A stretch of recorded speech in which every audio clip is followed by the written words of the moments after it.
हाथरस में हाहाकार है। जो तस्वीरें लोगों ने देखी हैं, चाहे वो अस्पताल के अंदर हो, भगदड़ के बाद लोगों को जिस तरह अस्पताल लाया जा रहा हो, ये सारी तस्वीरें दिल दिलाने वाली हैं। और अब खबर ये भी आ रही है कि आंकड़ा मरने वालों का बढ़ गया है। दिल्ली से सिर्फ 200 किलोमीटर दूर यूपी के हाथरस में हुए हादसे से लोग सन्न हैं। सत्संग में भगदड़ से 121 लोगों की जान चली गई। भोले बाबा के चरणों की धूल के लिए श्रद्धालु ऐसे उमड़े कि एक के ऊपर एक गिरते चले गए। गर्मी, उमस, संकरे रास्ते में कई बेहोश हो गए। चीख पुकार मच गई। जिन लोगों ने भागने की कोशिश की, पास के खेत के गड्ढे में गिरकर दबते चले गए। मृतकों में ज्यादातर महिलाएं और बच्चे हैं। एफआईआर में बाबा को आरोपी नहीं बनाया गया। मुख्य आरोपी आयोजक सेवादार देवप्रकाश मधुकर है। दूसरे नंबर पर अन्य आयोजक आरोपी हैं, लेकिन किसी का नाम नहीं है। सवाल है कि इस हादसे के लिए जिम्मेदार कौन है? कैसे 80,000 की इजाजत में 2.5 लाख लोग आ गए? क्या प्रशासन को इसकी भनक नहीं थी? क्या ऐसे हादसे का इंतजार किया जा रहा था? क्योंकि कई बार जब हादसे हो जाते हैं तो उसके बाद आपके पास सिर्फ जांच रह जाती है और मुआवजा रह जाता है। भगदड़ में अब तक 121 लोगों की मौत की खबर अभी तक आ चुकी है। बेहद ही दुखद ये हादसा। एटा के अस्पतालों में घायलों का इस वक्त इलाज चल रहा है।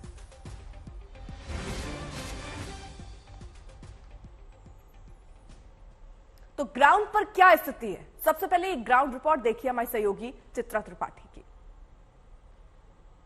सिकंदराराव फुलरई गांव में इस वक्त हम आ चुके हैं, जो कि हाथरस से तकरीबन 45 किलोमीटर की दूरी पर मौजूद है। और ये वो जगह है जिसने 100 से ज्यादा लोगों की जान ले ली है। आपको घटनास्थल की तरफ लेकर चलेंगे। आपको बता दें, यही वो बाबा है जिसका ये विशाल पंडाल यहाँ पर सजा हुआ था। यहीं से देखिए किस तरह से यहाँ पर ईंट का खड़ंजा बिछाया गया था, जहां से होते हुए बाबा की गाड़ी आगे की ओर बढ़ी थी। और दूसरी जगह थी जहां पर आम लोगों के भीतर जाने की व्यवस्था थी। यहाँ पर आप देखेंगे कल के बाद हालात किस तरह से हुए हैं। खड़ंजे के बाद जब लोग यहाँ पर एक दूसरे के ऊपर गिरते हुए चले गए, तो आप देखिए यहाँ पर जो ईंट है उसका क्या हाल हुआ है। और यही वो जगह है जहां पर भगदड़ मची और फिर लोग एक दूसरे के ऊपर ताश के पत्तों की तरह गिरते हुए चले गए। अंदर की तरफ आपको लेकर चलेंगे। देखिए ऊपर कितना भव्य पंडाल यहाँ पर सजा कर रखा हुआ है। और यहाँ पर कुछ लोगों के चप्पल, जूते बिखरे हुए दिखाई दे जाएंगे। यहाँ देखिए जो लोग गिरे थे, 100 से ज्यादा लोग जिनकी जान गई है। कई लोग अभी भी अपनी जिंदगी के लिए संघर्ष कर रहे हैं। उनके चप्पल, ये छोटे से बच्चे का, आप देखिए ये छोटे से बच्चे का गुलाबी रंग का, ऐसा लग रहा है किसी बच्ची का जूता है, जो यहाँ पर भगदड़ के दौरान गिर गया। और वो बच्ची सुरक्षित है भी या नहीं है, इस बारे में कुछ भी कहा नहीं जा सकता। थोड़ा और अंदर की तरफ चलेंगे। आपको बताते चले कि अभी इस पंडाल को हटाने का काम किया जा रहा है। और दूसरी तरफ वो भव्य पंडाल, बड़ा पंडाल है, जहां पर लाखों की तादाद में लोगों का जमावड़ा हो गया था और वहां पर इंतजामात नाकाफी थे। ये आप देखेंगे, ये भी एक छोटे से बच्चे का जूता ही लग रहा है। चूंकि यहाँ पर बारिश हुई है, इस वजह से आपको बताते चले कि अभी इस तरह के हालात हैं। ये भी किसी छोटे से बच्चे का जूता ही लग रहा है। दूसरी तरफ, अंदर की तरफ और अगर हम आएंगे तो यहाँ पर कल लाशों का अंबार बिछा हुआ था।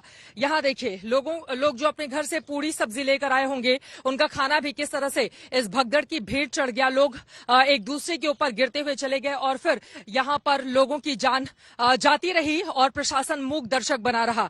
यहाँ पर तमाम जूते, चप्पल, कपड़े आपको दिखाई दे जाएंगे। और अभी फिलहाल पंडाल को हटाने का काम चल रहा है। कई के खिलाफ एफआईआर भी दर्ज की गई है, लेकिन अभी तक गिरफ्तारी का नहीं होना, ये भी बहुत सारे सवाल खड़े करता है। फिलहाल मुख्यमंत्री हाथरस पहुंचेंगे। जिम्मेदारी, जवाबदेही कब तय की जाएगी उनकी ओर से, ये बड़ा सवाल बना हुआ है। लेकिन दोबारा इस तरह के हादसे नहीं हो, और जो आयोजक हैं और जो बाबा है, अगर उसके खिलाफ कड़ी कार्रवाई नहीं होती है, तब तक इंसाफ नहीं माना जाएगा। और ये ग्राउंड रिपोर्ट आपने देखी, लेकिन आखिरकार एफआईआर को लेकर भी अब सवाल उठ रहे हैं कि 121 लोगों की मौत हो जाती है, लेकिन बाबा अभी तक बेकसूर है।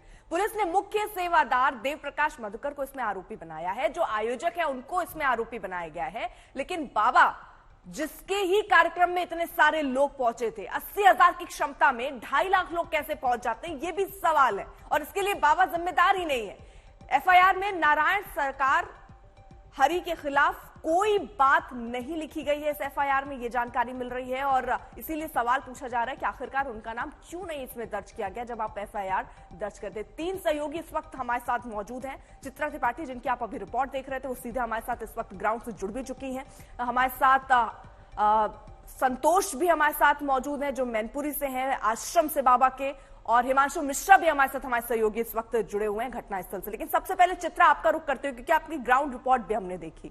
आप क्योंकि वहां पर मौजूद हैं, हम चश्मदीदों को भी सुन रहे हैं और समझ रहे हैं कि आखिरकार ये हादसा कैसे हुआ होगा। क्या वजह आप वहां पर देख पा रही हैं और क्या स्थानीय लोग, चश्मदीद और क्या बता रहे हैं, कैसे अचानक से ये हादसा हो जाता है कि 121 लोगों की जान चली जाती है? लगातार ये आंकड़ा अर्पिता बढ़ता हुआ चला जा रहा है, जो अपने आप में बेहद दुर्भाग्यपूर्ण है। मेरे साथ बहुत सारे चश्मदीद मौजूद हैं, उन्हीं से हम बातचीत करते हैं, क्योंकि इनमें से कई ऐसे लोग हैं जिन्होंने वीडियो रिकॉर्डिंग की कोशिश की थी, तो बाबा के जो सेवादार थे उन लोगों ने इनको रोक दिया था। ये पूरी कहानी बताएंगे, क्योंकि लगातार ये लोग यहाँ पर डटे हुए थे। आपने ही वीडियो रिकॉर्डिंग की, शुरू से बताइए कि क्या हुआ था यहाँ पर। क्या नाम है आपका? मेरा नाम है राहुल। और वीडियो रिकॉर्डिंग जो भी लोग कर रहे थे, तो वीडियो को रोका जा रहा था, वीडियो बनाने नहीं दी जा रही थी। जैसे ही बाबा आते हैं इस रास्ते से, तो यहाँ से जैसे ही सत्संग खत्म होता है और बाबा निकलते हैं, तो उनकी धूल लेने के लिए उनके जो सेवादार थे, सिक्योरिटी थी, वो पीछे भागने लगे।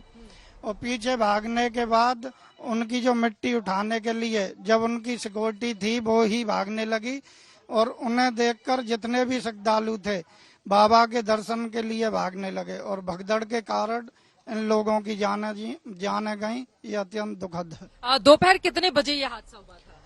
ये 1:45 बजे की बात है। 2:45 बजे। आप लोग भी यहाँ पर थे, क्या हुआ था? हाँ, मैं भी यहीं पर था उस टाइम पर। मैं तो यहाँ बिल्कुल पास से उनका जो भी कुछ था मैं यहाँ पर आके सुन रहा था।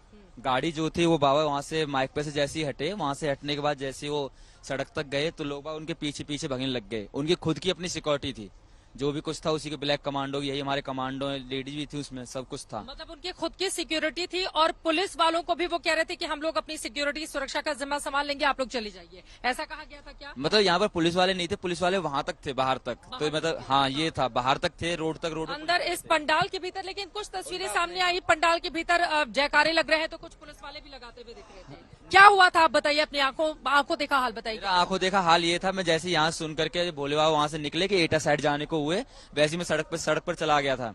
सड़क पर जैसे वो निकले हैं, उसके बाद देखा है कि वहाँ पर जैसे गाड़ी नीचे हो, गाड़ी के नीचे की मिट्टी है, तो मिट्टी को ये कि हमारे प्रभु की मिट्टी है ये, उसके लिए जैसे लेडी झुकी है मिट्टी को लेने के लिए, उसके ऊपर एक के ऊपर ऐसे गिरते हुए चले गए। उस दम के घुटने की वजह से वहाँ पर लेडी जो पीछे नाली जो आपकी है रोड के सहारे की है, बिल्कुल। अब देखिए, इस पर कई सवाल भी उठ रहे हैं, क्योंकि चश्मदीद जो है वो जिस तरह बता रहे हैं उसके बाद सवाल खड़े होने लाजमी है। सवाल सबसे बड़ा ये कि आखिरकार ऐसे भगदड़ क्यों मच जाती, इतना संकरा रास्ता क्यों रखा जाता है। कल आपको बता दें 1:30 बजे की ये घटना है, सिकंदरामऊ हाथरस में ये घटना हुई है, जिसके बाद से अब सवाल न सिर्फ खड़े हो रहे हैं बल्कि ये भी पूछा जा रहा है कि एफआईआर में बाबा का नाम क्यों नहीं दर्ज किया गया है। अभी तक मौत का आंकड़ा 121 पहुंच चुका है, घायल 35 हैं जो जिंदगी की जंग अस्पतालों में लड़ रहे हैं। हमारे साथ हमारे सहयोगी हिमांशु भी हैं जो ग्राउंड पर मौजूद हैं। हिमांशु, आप जब वहां पर पहुंचे आपने क्या देखा, किस तरीके के इंतजाम थे? कहा जा रहा है 80,000 की परमिशन थी लेकिन 2.5 लाख लोग पहुंच गए, उसको कोई देखने वाला नहीं था, या हम बैठे थे ऐसे हादसों के इंतजार में?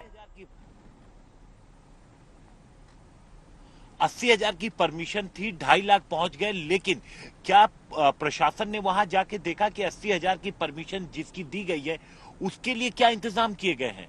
क्योंकि जो इंतजाम वहां पर, जो आई विटनेसेस के अकाउंट्स हमने जिनसे बात की, वहां पर किसी तरीके की कोई मेडिकल सिक्योरिटी या फिर अगर कोई हादसा होता है तो उस वक्त कुछ भी बचाने के लिए, संभालने के लिए चीजें या व्यवस्था नहीं थी। तो यही वजह है कि 2 तरीके से इन्वेस्टिगेशन, 2 तरीके से जांच की जा रही है। एक तो जो एफआईआर दर्ज है वो एफआईआर दर्ज होकर के जांच की जा रही है, फॉरेंसिक टीम पहुंची है और समझा जा रहा है कि हादसा आखिर हुआ कैसे। और जो पंडाल लगा था उसके रोड के अपोजिट साइड जहां पर जाके लोगों का गिरना शुरू हुआ था, स्लिप करके पहले कुछ लोग गिरे, क्योंकि वो लोग जो नीचे बैठ गए थे वो धूल उठाने के लिए, वो जो बैठे वो बैठे ही रह गए, उन्हें उठने का मौका नहीं मिला, क्योंकि पीछे से भीड़ का जो दबाव था वो बहुत ज्यादा था। और वो भीड़ आगे आती गई, जो दबते चले गए वो दबते चले गए और फिर उनके दम टूट गए।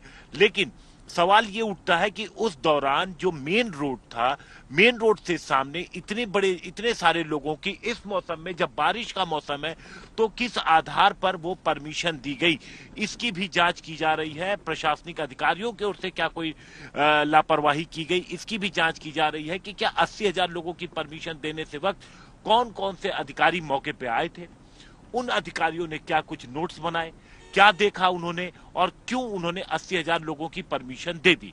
तो ये भी जानना बेहद जरूरी है और यही वजह है कि अब दो तरीके से एक्शन भी देखने को मिल सकता है। एक तो जो जिसके नाम पर परमिशन जिसने मांगी थी उसके नाम पर एफआईआर दर्ज है और एक पूरा कॉलम जो है वो खाली है। तो अब देखना ये होगा कि ये जो खाली कॉलम है इसमें किन लोगों का नाम आता है और क्या बाबा का नाम पुलिस इसमें जोड़ती है या नहीं जोड़ती है।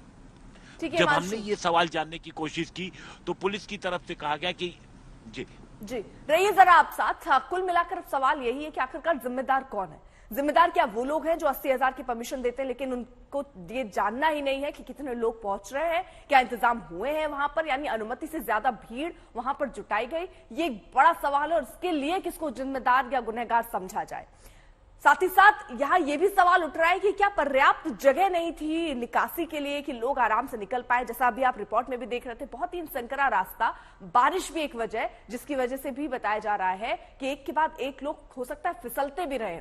सेवादार नहीं संभाल पाए भीड़, तो क्या प्रशासन के लोग वहां पर थे उस भीड़ को हैंडल करने के लिए, संभालने के लिए? भीड़ से निपटने के इंतजाम नाकाफी ही दिखे, जिसकी वजह से इतना बड़ा हादसा हो गया कि मौत का आंकड़ा आप समझिए 121 पहुंच गया है। भारी भीड़ की भनक ही नहीं लग पाई वहां पर, सेवादारों के ऊपर सारा छोड़ दिया गया। पुलिस के लोग वहां पर उस वक्त थे ही नहीं, जैसे चश्मदीद बता रहे हैं, कुछ दूरी पर थे। यानी जब कार्यक्रम की समाप्ति हुई, खत्म हुआ कार्यक्रम, तो उसके बाद कैसे निकलेगी भीड़ उसका कोई प्रबंध नहीं था। भीड़ की खबर तो एक्शन क्यों नहीं लिया गया, जिला प्रशासन से यह सवाल पूछा जा रहा है। शहर से दूर आयोजन तो बेफिक्र क्यों रहे?